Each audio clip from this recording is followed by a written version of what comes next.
12তম album প্রকাশের পর আর কোনো নতুন অ্যালবাম করবে না ব্রিটিশ রক ব্যান্ড কোল্ডপ্লে।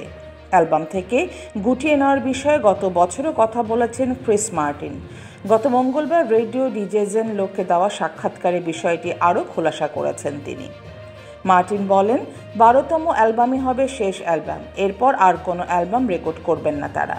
কেন এই সিদ্ধান্ত জানতে চাইলে বিটলস ও বব মার্লেকে দেখে অনুপ্রাণিত হওয়ার কথা জানান ক্রিস মার্টিন। বিটলস বব মার্লের অ্যালবামের সংখ্যাকে উদাহরণ হিসেবে নিয়েছেন তিনি।